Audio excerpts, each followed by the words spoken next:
நம்ம வாழ்க்கையில் ஒரு பெரிய கேள்வி என்னன்னா, வேலைகளுக்கு நடுவில் ஆன்மீகம் சாத்தியமான்றது தான். அலுவலக வேலை, வீட்டு வேலை, பொறுப்பு, இதுக்கு நடுவில் நம்ம எங்கே ஆத்மா, ஞானம், அமைதி, ஆன்மீகம்னு போகிறது. இதே கேள்வியை தான் ஒரு பக்தி ஒரு நாள் ஸ்ரீ ரமண மகரிஷி அவர்கிட்ட கேட்குறாங்க. அதுக்கு அவர் சொன்ன பதில் ரொம்ப சின்னது தான், ஆனால் அதில் முழு வாழ்க்கையுமே மறைஞ்சிருக்கு. ரமணர் கேட்டார், நாம தான் எல்லா வேலையும் செய்கிறோன்னு ஏன் நினைக்கிறீங்கன்னு கேட்குறாரு. அதுக்கு பிறகு அதுக்கு ஒரு உதாரணமும் சொல்கிறாரு.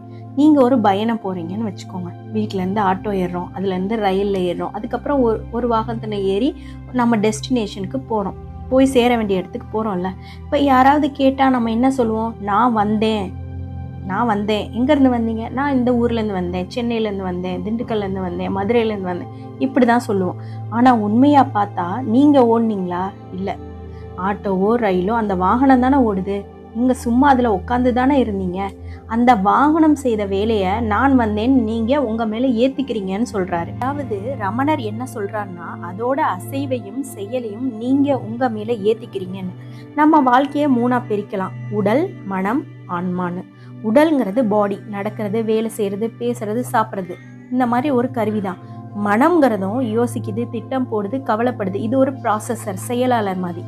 ஆன்மாங்கிறது செல்ஃப், இதுதான் ரொம்ப ரொம்ப முக்கியம். இது எதையுமே செய்யாது, சும்மா இருக்கும். இது ஒரு சாட்சி, இதுதான் உண்மையான நீ அப்படின்னு சொல்கிறாரு. இப்போ கவனிங்க, உடல் செய்யுது, மனம் யோசிக்குது, ஆன்மா என்ன பண்ணுது? சும்மா பார்த்துக்கிட்டு இருக்கு. ஆனால் பிரச்சனை என்னென்னா, இந்த ஆன்மா தன்னையே மறந்துடுது. உடலோட செயலையும் மனதோட சிந்தனையையும் நான் செய்கிறேன்னு எடுத்துக்குது. இதுதான் அகந்தைன்னு ரமண மகரிஷி சொல்கிறாரு. நீ செய்பவன் கிடையாது, வெறும் சாட்சி மட்டும்தான் சொல்கிறாரு. இங்கே தான் ஒரு பயம் வரும். நான் செய்கிறேன்ற உணர்வு இல்லாமல் இருந்தால் வேலை சரியாக நடக்குமா? அது நம்மளே லேசி ஆகிடுவேனா? வாழ்க்கை ஸ்லோ ஆகிடுமான்ற கேள்வி வருது.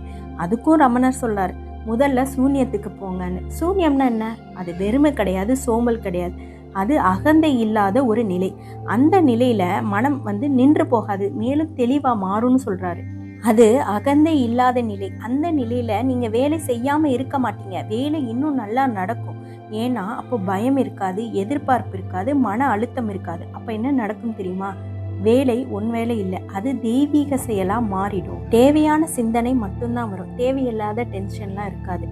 இதை எப்படி நம்ம இப்போ டெய்லி லைஃப்பில் ப்ராக்டிஸ் பண்ணலாம்? நீங்கள் கம்ப்யூட்டரில் வேலை செய்யும் போதோ, இல்லை சமைக்கும் போதோ, யோசிக்கும் போதோ, எது செய்யும் போதோ இதை நான் செய்யலை. அதாவது சமைக்கும் போது, காய்கறி நறுக்கும் போது இது உடல் செய்யுது, உடல் செய்கிற வேலையை உடல் செய்யுதுன்னு நினச்சிக்கணும். யோசிக்கும் போது இது மனம் யோசிக்குது, மனம் தானே யோசிக்குது, நம்ம கிடையாது. இந்த ஆன்மா வெறும் சாட்சி பாவத்திலிருந்து பார்க்குது. அப்போ வேலை சுமையாக இல்லை, அது செயலாக மாறும். பிறகு அது தியானமாக மாறும். நீங்கள் எந்த வேலை செய்யும் போதும் உள்ளுக்குள்ளே ஒரே ஒரு உணர்வை மட்டும் வைங்க.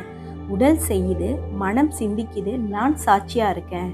வேற சாட்சி பாவமாக இருந்து கவனிக்கிறத மட்டும் செய்யுங்க.